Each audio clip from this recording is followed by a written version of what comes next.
కరుణామయుడు భూమిపై అడుగుపెట్టిన రోజు, దీనుల పాలిట దయామయుడు అవతరించిన అద్భుతమైన సందర్భం క్రిస్మస్. ఏటా డిసెంబర్ 25న వచ్చే ఈ రోజంటే ప్రపంచవ్యాప్తంగా ఉన్న క్రైస్తవులకు పండగ రోజు. అసలు ప్రతి ఏటా ఇవాళే క్రిస్మస్ పండుగ ఎందుకు జరుపుకుంటారు?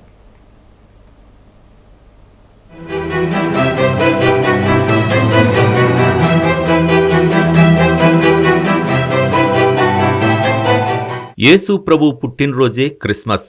ప్రతి ఏటా డిసెంబర్ 25న వచ్చే ఈ రోజున ప్రపంచవ్యాప్తంగా చర్చిల్లో పెద్ద ఎత్తున ప్రార్థనలు చేస్తుంటారు క్రైస్తవులు. ఆ దయామయుడు చెప్పిన బోధనలను గుర్తు చేసుకోవడంతో పాటు తమ పాపాలను ప్రక్షాళన చేసి దైవ మార్గంలో నడిపించాలని వేడుకుంటారు. పేదలకు, ఆర్తులకు తమ చేతనైన సాయం చేస్తారు. క్రిస్మస్ ట్రీలను ఇళ్లలో ఏర్పాటు చేస్తారు. క్రిస్మస్ తాత వచ్చి ప్రతి ఒక్కరికి బహుమతులు ఇస్తారని నమ్ముతారు క్రైస్తవులు.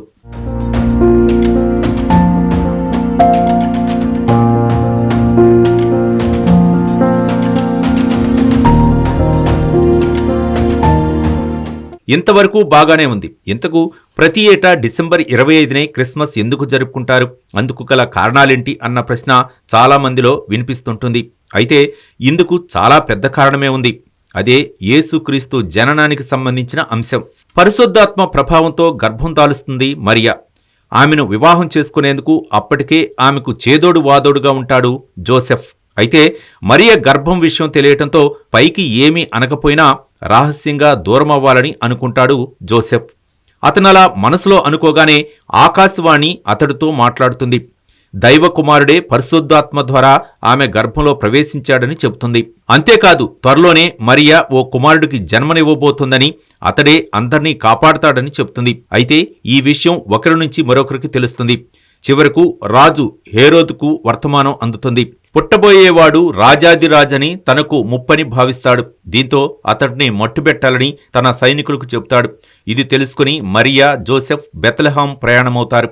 అప్పటికే మరియకు పురుటినొప్పులు ఎక్కువవుతాయి. మార్గమధ్యంలో ఎక్కడా ఉండేందుకు చోటు దొరకపోగా ఓ పశువుల పాకలో వీరికి ఆశ్రమిస్తారు ఓ వ్యక్తి. అక్కడే డిసెంబర్ 24 అర్ధరాత్రి యేసుకు జన్మనిస్తుంది మరియా.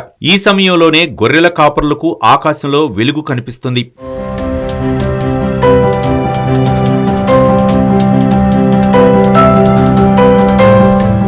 అత్యంత తేజోవంతమైన వెలుగు చూసి వారు పారిపోయేందుకు ప్రయత్నిస్తారు.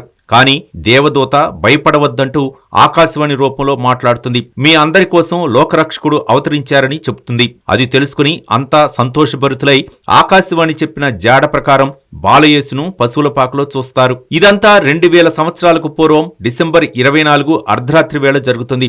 అందుకే ప్రతి ఏటా డిసెంబర్ 25న క్రీస్తు జన్మదినం సందర్భంగా క్రైస్తవులంతా క్రిస్మస్ పండుగను సంతోషాలతో జరుపుకుంటారు. తమకు చేతనైనంతలో పేదలకు దానధర్మాలు చేస్తారు.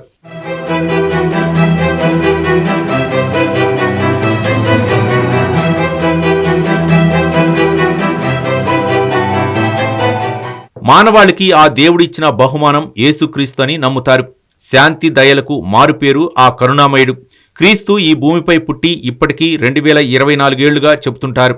అంతేకాదు, క్రీస్తు జననంతో క్రీస్తు శకం ఆరంభమైంది. అంతకుముందు కాలాన్ని క్రీస్తు పూర్వమని వ్యవహరిస్తుండగా బాలయేసు జననంతో క్రీస్తు శకం మొదలైందని వ్యవహరిస్తున్నారు.